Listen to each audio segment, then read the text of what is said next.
Hi, I'm Sarah Johnson. I'm a cadet at the Air Force Academy, and I was researching how China used soybeans as economic coercion. My main research question was why the soybean market specifically was used for economic coercion by China against Canada instead of some of the other markets. The soybean ban was sustained instead of other bans like the pork ban, beef, and canola oil, I believe.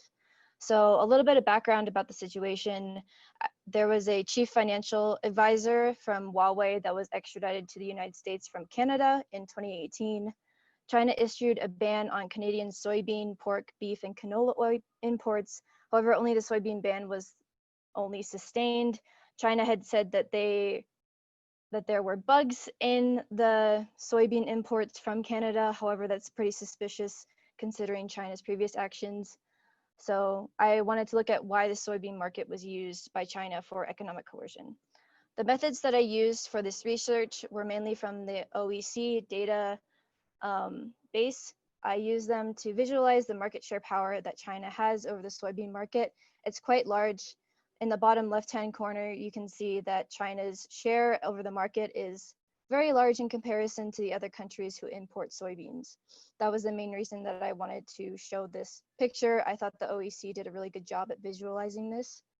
I also used resourcetrade.earth by the Chatham House to show how large the markets are between soybeans and pork.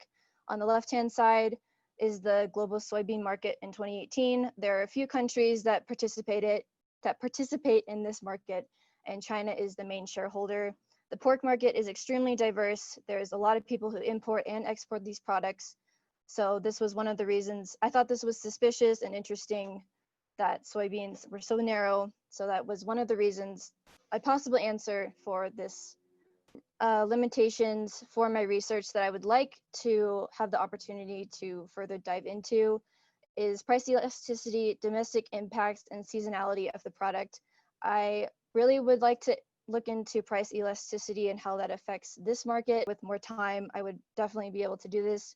Domestic impacts such as increased bans by China, whether or not the people within that country would be able to receive the demand that they require for soybeans. And then the seasonality of the product, when soybeans grow, if that has any impact on the demand for this. Further, the OEC data did not provide sufficient data to depict the soybean market by month before the trade war. In the bottom right-hand corner, I created a graph to show the percentage of Chinese soybean imports by country. I would have liked to do the same thing by month. However, the OEC data did not provide me the months before the trade war. I thought that would be a really good way to show the seasonality of the product.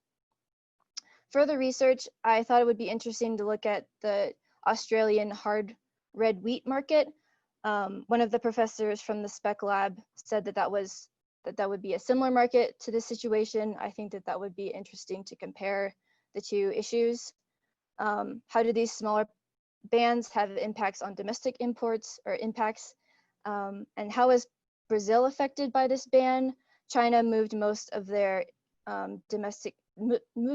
imports from Canada to Brazil, so they increased how much soybeans they import from Brazil in particular. My possible answers for this was that the soybean market was very narrow, only a few producers and consumers compared to the pork market, which has quite a large variety. Like I mentioned earlier, China holds the majority of the market share power over the soybean market, and China has import substitutes to compensate for its losses. I would like to verify these answers. However, I cannot conclude for certain that this are some of the reasons why. I just thought that in comparison and looking at different sets of data that this was a couple of different answers that could explain this phenomenon. So thank you very much. Sarah, first of all, nice work. I noticed the poster, the format is almost perfect for later in your career as a 5x8 that the Joint Staff uses. It literally looks exactly like that. If you just fold it in half and handed it to the chairman, you'd be good to go. I thought the hypothesis was clear. You rolled through the background. I understand we're under a time crunch. one style point. You don't need to rush it, right? I know you're trying to talk at a high data rate because, hey, Gartsky and others are on you about staying within the time frame. But so overall, that's just style issues. One issue that kind of pops out is you started talking about import substitutes, and China has that suitcased. What about those other countries that are vulnerable in the soybean market? Are there import substitutes where they could, actually form a soybean alliance, if you will, to counter this huge market share that China has in the soybean market? Just a question, probably not researched, but your thoughts on that? I think that could be a really good idea. I'm not exactly sure how that would work in any way, but I know that it would make sense between the United States and Canada. I know that the United States imports a lot of soybeans, and I think that they could form some kind of an alliance.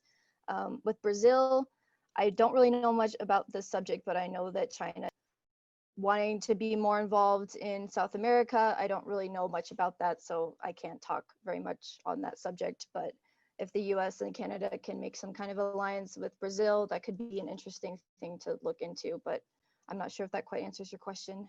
Yeah, I think it does. The reason I asked it is because, of course, the US used to be a huge soybean producer. And so the US has kind of wandered out of that part of the agricultural economic security nexus. But if they got back into it and started to form some partnerships to compete, if you will, with China's market share, so that as the market changes, they've got some resiliency built in, that might be relevant. The other thing you mentioned, of course, is the pork market, and that's a huge vulnerability for China. And that's one, as you look at, I'll call it economic factors or market factors in agriculture, and then look at the People's Republic of China and their security vulnerabilities. The pork market, that's fertile ground, let's just put it that way. Okay, enough from me. I'll try if you all can hear me. So I caught Sara's hypothesis as that this was a unique ban because it was the only one that stayed. And so you were doing data investigation to figure out why the Chinese might have seen this ban as more effective. And so if the idea is that the ban is more effective, did they get any juice from the squeeze? The squeeze is the ban. And we have reason to believe that the Chinese at least felt that this was effective. So in terms of statecraft, Admiral Thomas was asking about what could be done to counter the Chinese ban. I was asking what were the effects, the statecraft effects of the Chinese ban. Did you see what China was getting out of it as a reason to continue it? From my understanding, I don't really know that it was entirely effective. I know that the Canadian soybean imports or exports only account for like almost 1% of their total exports. And Canada's, in the global scheme, Canada does not really export a ton of soybeans in general. So I talked to Dr. Zhang about this at one point, and I can't quite remember what he had said entirely. Something along the lines of not every ban is effective, but it was just, in my understanding, it was just kind of a way for China to think that they're getting back at someone. I would need to look into that a little bit further as far as what were the impacts of the ban. Yeah, I was just curious about if extending this work slightly, if you could play out the incentives and the leverage of each of the actors. And I think presumably there's 4 or 5, right? There's the Chinese government, there's consumers in China, there are farmers in Canada, there's the Canadian government, and you may or may want to part out the US as a separate actor or just treat US and Canada governments as one. The fact that the Chinese give up on their sanctioning of pork suggests that they're sensitive to the supply of foodstuffs. And after all, pork is just a finished product of soybeans, right? You feed the pig of enough soybeans, and eventually it becomes somebody's dinner. Another way to think about this is elasticities for all these actors. Why do the Chinese think they have a lot of leverage in this particular commodity, and what may lead them to second guess that decision, or potentially for the West to decide that, yeah, sure enough, this is not the fight we want to have.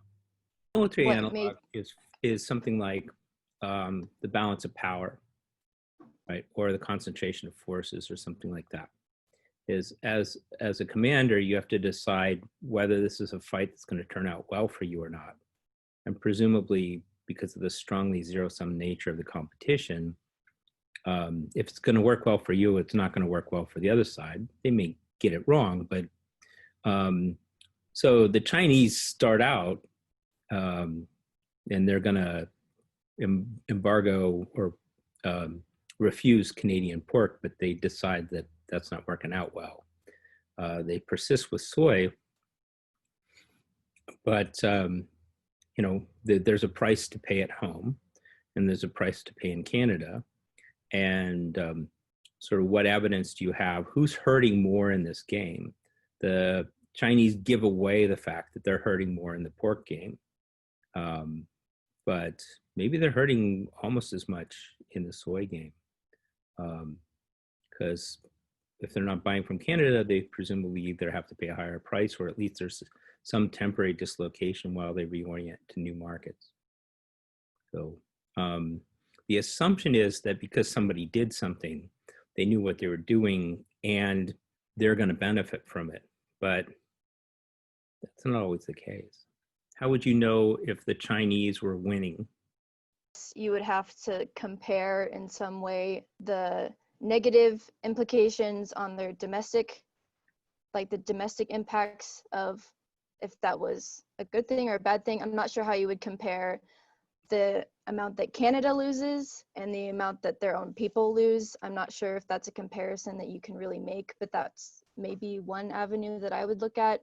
If the negative impacts of domestic, like if people are hurting more in their own country and Canada is not really hurting at all from this ban, then I would say that China would lose in this case. But then you would have to think about, does China care as much about their people, or do they care more about what Canada loses? So I'm not sure if there would be a definite answer in that case, but I think it would be definitely interesting to look at, that I would like to research further if that would be a possibility.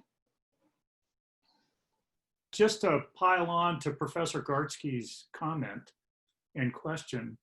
So Sarah, as you bring this forward to try to, especially since you're at the Air Force Academy and eventually, you're going to be in the business of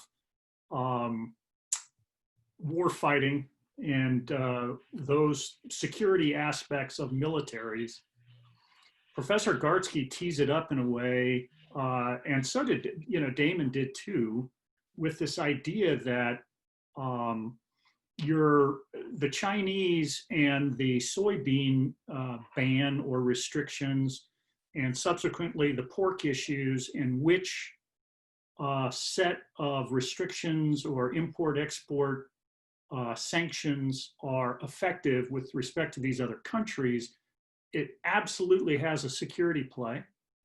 And when you think about it in terms of that, ladder of strategic options, is it a denial strategy? No, it looks more like a cost imposition strategy, as Professor Gartsky laid it out. And Damon's question goes directly to that.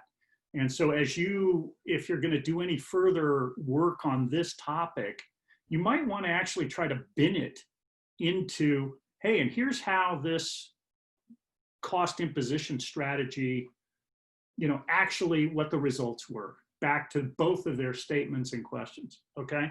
So in other words, hey, there's a strategic piece to this. that if you mention it, all of the military types will go, oh, okay, got it. I'm back in the conversation instead of just, the economists. Okay.